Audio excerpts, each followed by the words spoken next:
이 시간 우리가 섬기고 있는 미얀마 선교사님께서 나오셔서 하나님의 말씀을 전하도록 하겠습니다.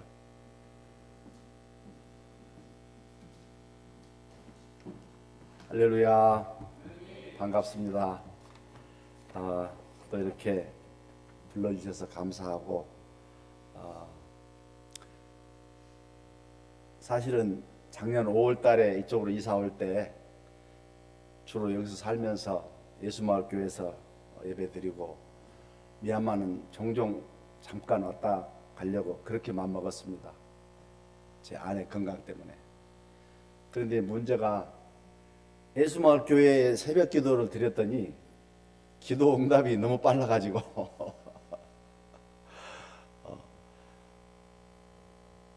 2달 남짓 됐는데 병원에서 더 이상 오지 말라고 그러니 어떻게 미얀마로 가야지. 그래서 돌아갔는데 아직은 할 일이 있더라고요. 저희들이 할 일이 있어서 너무 감사하고, 또 지난 1월 초에는 또 우리 형님 목사님 미얀마 오셔서 우리 MDB 학생들에게 참 귀한 강의를 해주셔가지고 많은 유익을 주셨는데 큰 힘이 됐습니다. 근데 매년 1월달에 오셔서 이렇게 또 하셔야 된다는 숙제를 드려서 죄송하기도 하고 그렇습니다.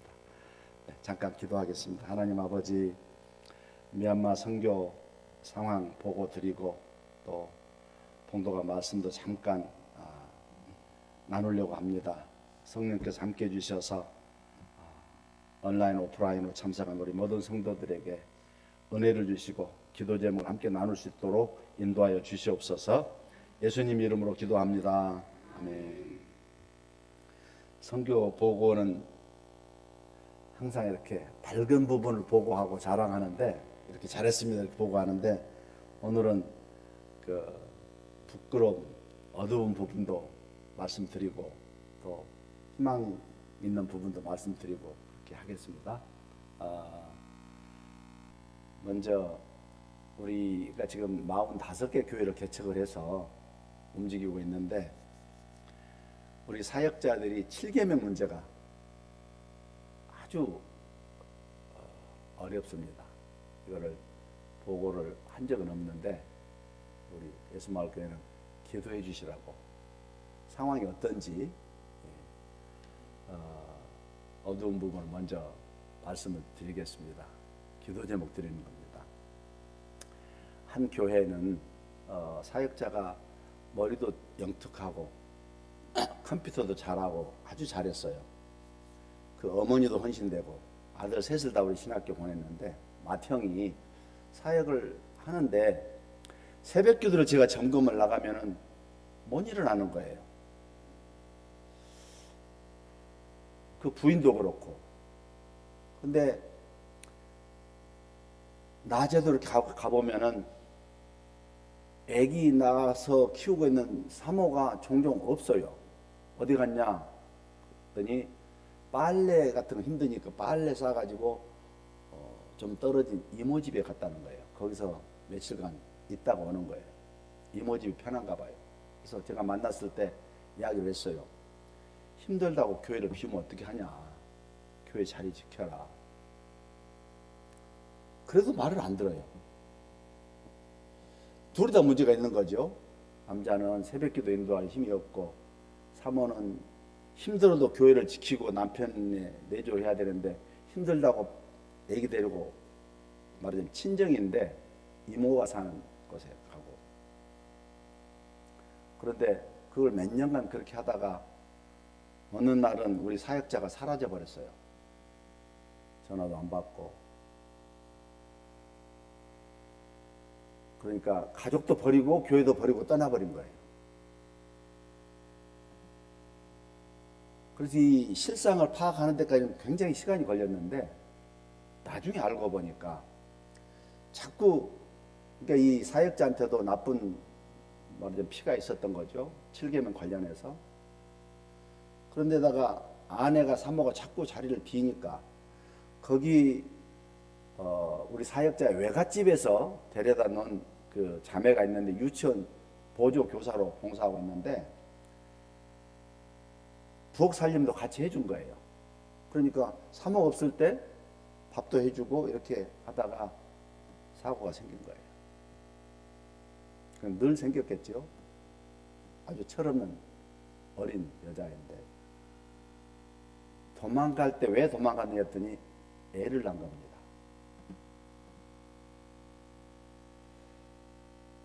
그래서 지금은 뭐 사역 당연히 못하죠. 떠나고 다른 사역자를 대체 투입해서 교회는 다시 힘을 얻었습니다. 이런 일이 있고요.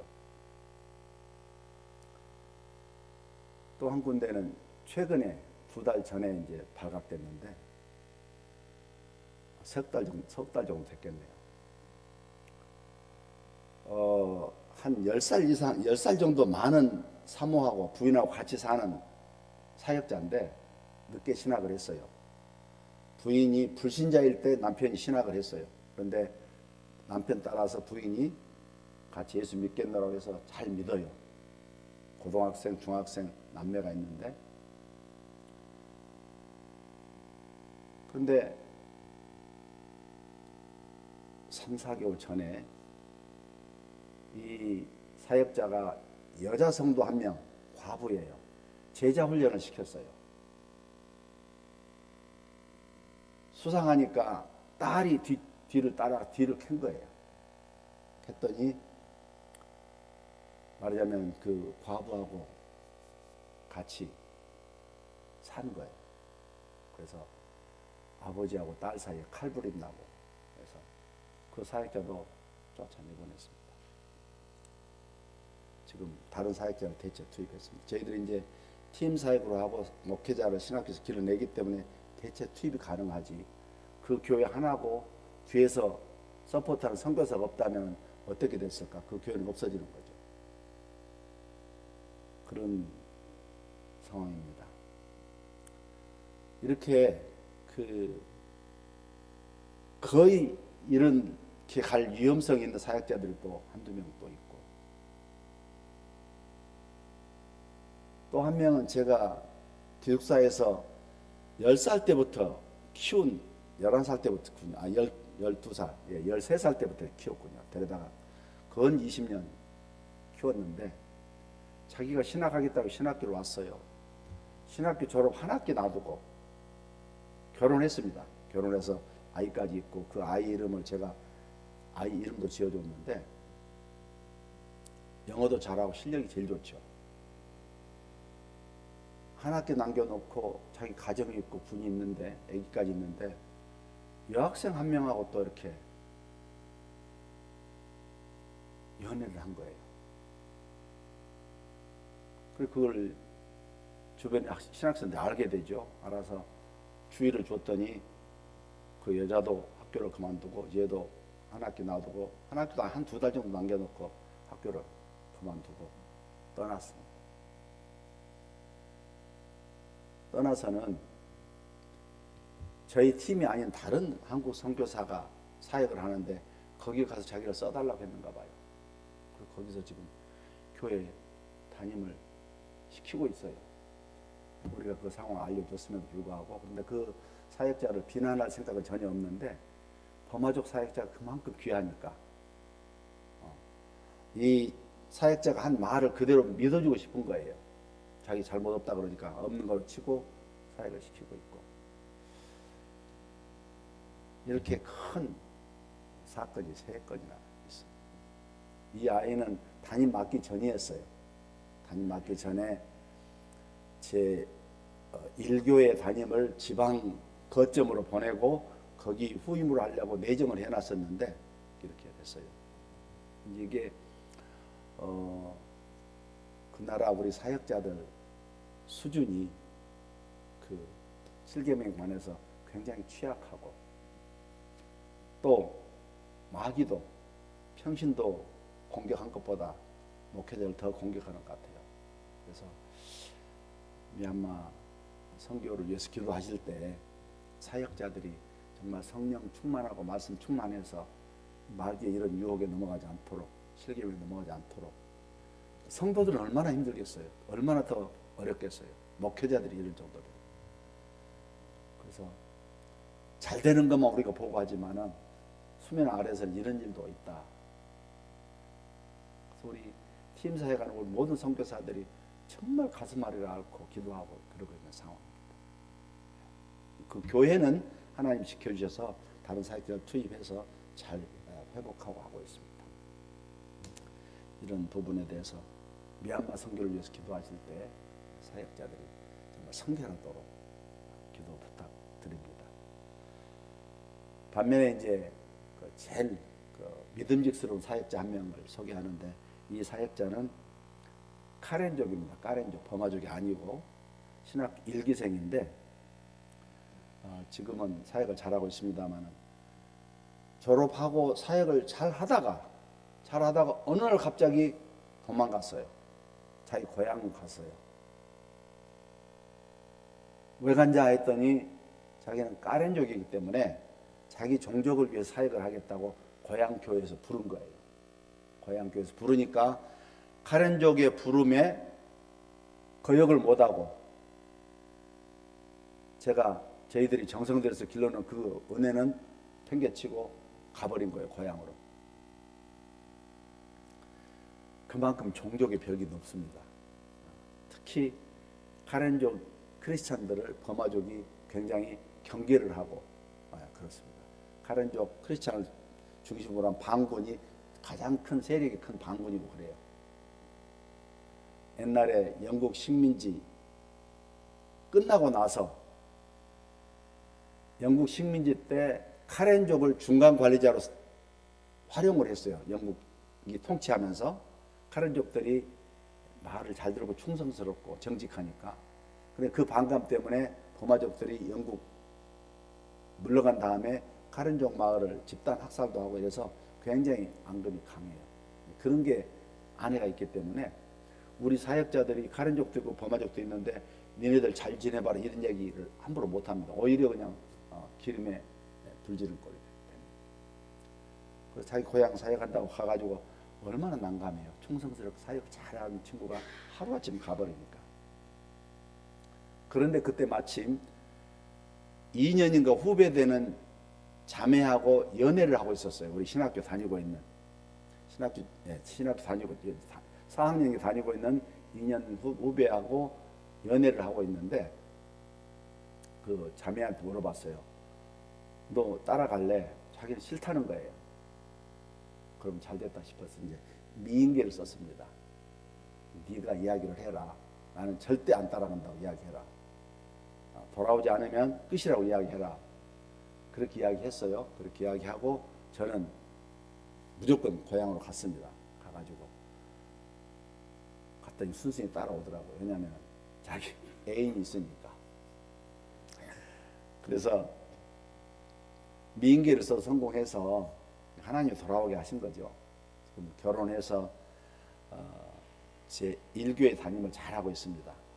그래서 지금 모레 이 사역자의 동기생들이 사랑의 교회 칼 세미나 참석하러 6명이 옵니다. 목사 6명, 제자 목사 6명이 오는데 이 목사는 제자 훈련을 가장 모범적으로 했기 때문에 3년 전에 혼자 와서 칼 세미나 참석하고 갔어요. 그만큼 잘하는 사역자인데 지금 아들이 셋이고 또 네 번째가 지금 뱃속에 있습니다. 그러니까 셋인데 사실은 둘은 첫 번째하고 셋째는 직접 낳았고 둘째는 자기 어머니 아는 사람, 그러니까 우리 사모의 어머니 아는 사람의 이웃집을 아는 사람이 어떤 남자 어린 여자애가 16, 17살 된 여자애가 남자하고 말하자면 결혼 안 하고 같이 살다가 애를 낳은 거예요. 애를 낳는데 남자가 돌보지 않는 거예요. 그러니까 이 애기가 애기를 키워야 되는 이런 상황을 알고 우리 사역자 사모한테 이 아이를 부탁을 한 거예요. 그래서 데려다가 키우고 엄마까지 같이 데려왔는데 엄마가 얼마 안 있다가 그냥 엄마는 가버렸어요. 애기만 놔두고 이렇게 놓고 같이 데려다 키우고서 이제 범아족이니까 예수도 믿게 하고 여러 가지 복합적으로 엄마도 예수 믿게 하고 아이도 키우려고 했는데 아기만 놔두고 엄마가 도망갔어요. 그래서 하나님이 주신 아들로 생각하고 주민등록에 넣어서 둘째 아들로 이렇게 키우고 있는데 이번에 넷째를 또 주셔가지고 아들인지 딸인지 모르겠지만 그래서 잘 하고 있습니다. 이 교회는 교회 이름이 새벽교회입니다. 제1교회인데 이 사역자 말고 맨 처음에 맡았던 사역자한테 교회를 개척하고 교회 이름 지으라고 했더니 새벽교회라고 지었어요. 그래서 새벽교회인데 지금 새벽에 한 20명 이상 새벽교회를 나오고 있습니다. 성도들이. 그래서 지금은 이제 가른족 아니고 범아족 사역을 자기가 해야 된다는 거 마음 정리를 잘하고 교인들의 절반 이상이 범아족으로 사역을 잘하고 있습니다. 그래서 이제 예배당이 헐고 좁고 해가지고 자기들이 헌금을 해서 예배당 짓겠다고 해서 자기들 최대한 헌금하고 돕고 해가지고 예배당을 상당히 크게 지어서 지금 거기서 지금 오늘부터 그 노회 청소년 연합 집회를 하고 있습니다. 이번 주간이 그 물축제 기간이에요. 미얀마도 그렇고 태국도 그렇고 물축제 기간 가장 더울 때인데 미얀마 교회 전통이 물축제 기간 동안에 교회 청년들을 그 수련회를 하는 그 전통이 있어요. 그래서 우리도 제일 더울 때 하는데 전에는 우리 40여 개 교단 전체를 한꺼번에 모아서 했는데 수가 많아서 노회별로 6개 노회별로 하는데 여기서 오늘부터 이제 그 청소년 연합 수련회를 지금 하고 있습니다. 그래서 이제 예배당을 짓는데 돈이 부족해가지고 자기들이 짓겠다고 했는데 부족해가지고 저한테 좀 빌려달라 그래서 좀 빌려줬어요. 그래서 내가 1년 뒤에 꼭 갚기로 하고 빌려줬습니다. 그래서 이제 이 성도들이 너무 기특한 것이 어떻게든 자기들이 모아서 해보려고 노력을 하고 있어요. 하다 안 되면 제대로 뭐 도와줄 수 있는데 어쨌든 그런 분위기가 참 좋게 우리 쿠세 목사가 사역을 참 잘하고 있어요. 그렇게 지금 하고 있는 교회입니다. 그래서 이제 이 쿠세 목사가 교회 사역도 잘하지만은 우리 교회가 전체가 같은 설교 본문으로 설교를 같이 하고 있거든요. 뭐 담임 목사가 다른 설교 하고 싶으면 할 수 있는데 일반 1차적으로는 같은 본문과 한 본문으로 같이 설교를 하는데 이 설교를 업로드 올려주는 사역을 하고 있어요. 우리 쿠세 목사 설교 올려주면 이걸 가지고 전부 다 같이 설교하고 자기 상황에 맞춰서 하고 이제 그런 역할을 하고 있고 신학교에서 또 강의도 하고 있고 또 우리 교단 전체 주일학교 팀장을 맡고 있고 그렇게 하고 있는 사역자도 있습니다. 그래서 이제 제가 코로나로 재작년에 이렇게 비행기로 실려올 때 성도들한테 시간을 정해줘서 릴레이 기도 시킨 사역자가 이 사역자입니다. 자기 성도를 릴레이 기도해서 정우치 선교사 위해서 해달라고. 그래서 정말로 가장 믿음직스러운 사역자고 아들 같은 제자고 그렇습니다. 16년 지나서 이렇게 성장을 했습니다. 이게 이제 아주 모범적인 목회자 한 명이고요. 지금도 이제 옥에 갇혀 있는 제자들 몇 명 상황을 다시 한번 말씀드리면은 지금 감옥에 제가 직접 기른 제자 4명이 감옥에 있습니다. 그래서 이제 그 군사정부 앞으로 안 하겠습니다. 뭐 잘 따르겠습니다. 이렇게 하나 쓰면 나올 텐데 안 쓰기 때문에 3년형, 6년형 받고 지금 복역 중에 있는데 내년 7월이면 3년 채우고 나올 제자들이 있는데 그때 내줄지를 모르겠어요. 그 나라는 내줬다가도 위험하다 싶으면 다른 제목으로 다시 잡아가고 이렇게 하는 나라여가지고 그런 상황이고 그러니까 4명 직접 기른 제자들 4명 들어가 있고 이들의 친구까지 해서 6명이 지금 감옥에 갇혀 있는데 국가 지도자로 나라의 지도자로 크기 위한 담금질 아닐까 그렇게 생각하고 있습니다. 슬프게만 생각 안 하고 그렇게 하고 기도하고 있습니다. 감옥에서 자기들 건강하게 있고 예배도 드리고 또 공부도 하고 있다고 그렇게 하고 있고 또 한 명은 그 안에서 전도도 하고 성경 넣어달라고 그러고 그런 제자도 있습니다. 또 이제 제가 기른 여학생 여자 결혼해서 하는데 여자 남편은 이제 언론인인데 기자인데 그 친구도 지금 감옥에 갇혀 있고, 예.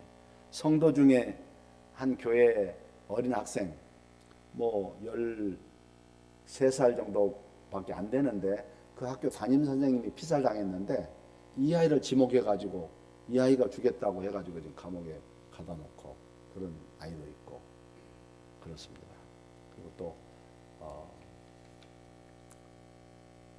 이게 방송에 나가면 어쩔지 모르겠는데 방군에 제가 뭐 가락한 건 아닌데 방군에 들어가 있는 친구가 있고 또 다른 친구 제가 직접 양육한 제자 아닌데 그 친구 해서 지금 방군에 2명이나 아까 말한 카렌족 방군이죠. 2명이나 들어가 있고 그런 상태입니다. 이것이 이제 미얀마 정치적인 상황이고 저희 제자들이 고통당하고 있는 상황입니다. 이 정도 말씀드리고요. 봉독한 말씀 예배니까 조금 나누겠습니다. 이 사랑장 13장을 다 설교할 수 있는 건 아니고요. 제가 이 말씀에 관련해서 제가 받은 은혜를 조금 나누려고 합니다. 지난 학기에 제가 이제 신학교에서 성경 암송 과목을 가르치고 있어요. 신입생 1학년들 오면은 군기 잡아 성경 요절 암송시키고 그런데 고린도전서 13장 전체 암송도 이제 순차적으로 이제 하는데 이거를 암송을 시켜야 되는 주간에 또 제가 한 학기에 한 번 있는 채플 설교가 들어 있어요. 그래서 제가 인도하는 채플 설교하는 날 1학년 학생 수가 굉장히 많아요. 한 40명 됐는데 40명한테 이걸 전체를 외우도록 해서 채플 시간에 전체 학생 앞에서 이걸 외우도록 시켜놨어요. 시켜놓고 제가 이제 이 본문 가지고 설교를 하려고 제가 이제 설교를 준비하는데 고민이 생겼어요. 제가 사랑이 아주 부족한 사람이 사랑하라고 설교를 하려고 그러니까 고민이 생긴 거예요. 어떻게 설교해야 될지. 계획은 잡혀있지요. 그러니까 계획은 하나님이 이렇게 섭리하셨는데 이 말씀 가지고 제가 설교를 우리 박종료 목사 형님 같으면 할 수 있는데 진짜로 저는 제 스스로 무정한 사람이고 참 사랑이 부족한 사람이고 그 지적질을 잘한 사람이에요. 지적하고 그 비판하고. 그래서 제 아내한테 맨날 혼납니다. 고치려고 해도 잘 안 고쳐져요. 맨날 그게만 보여요. 잘못한 것만 보이고. 그리고 그게 사회계도 효과적이지도 않은데 안 고쳐지는 거예요. 비판하고 이렇게 하는 거예요. 그런데 이 설교를 해야 되는 거예요. 사랑하라고. 이게 설교자들의 고민입니다. 지는 못하면서 하라고 해야 되는 거. 안 할 수 없잖아요. 그래 정말 고민하다가 불빛 하나를 발견했습니다. 이 자료를 뒤지다가 D.L. 무디가 그 사랑이 많으니까 전도를 많이 했지 않습니까? 많은 사람 주께로 돌아오게 한 D.L. 무디. 지금 D.L. 무디 신학교 지금까지 있죠. D.L. 무디가 고백한 내용을 제가 봤어요. 자료를 보고 제가 용기를 얻었는데 뭐라고 했냐면은 나는 무식합니다. D.L. 무디가 한 말이에요. 사실 스펙이 없잖아요. 그러나 하나님께서 나에게 은사 하나 주셨습니다. 그것은 사랑입니다. 그리고 무디를 하나님 크게 사용하셨는데 하나님께서 은사를 주셔가지고 사용했더라고요. 어떻게 보면 자기 잘나서 한 게 아니고 은사, 선물을 받아가지고 한 거예요. 그래서 내가 사랑 부족한 것이 내 잘못이 아니구나 이렇게 제가 자기 위로를 위안을 얻었어요. 그래서 그 뒤로는 집중적으로 기도를 하고 있습니다. 하나님, 저도 D.L. 무디처럼 사랑할 수 있도록 은사, 선물 좀 주세요. 이렇게 하면서 기도하면 하나님 이렇게 좀 주세요. 좀 주세요. 주셔야 하지. 안 되잖아요. 내 힘으로. 그래서 저보다는 사랑이 많은 분들이지만 이거 사랑의 은사를 같이 더 많이 구해야 되는 것이구나. 그걸 알았어요. 구해야 되는구나. 구해야 되는구나. 그래서 사랑 은사를 더 많이 주시면 하나님 영광 더 드러낼 수 있고, 사실 사랑으로 사역을 해야 열매를 맺히더라고요. 책망해가지고 안 되더라고요. 책망해가지고. 그래서 지금 간절히 구하고 있는데, 그거를 제가 팁을 드리는 겁니다. 우리 사랑이 부족한, 더 사랑할 수 있으면 더 좋기 때문에 이건 우리가 더 구해서 사랑을 정말 실천해야 되는구나. 제가 받은 은혜를 그렇게 나눕니다. 사랑의 은사가 이제 은사이기 때문에 많이 받은 사람이 있고 적게 받은 사람이 있지 않습니까? 근데 그거를 이제 또 한번 우리가 생각하면,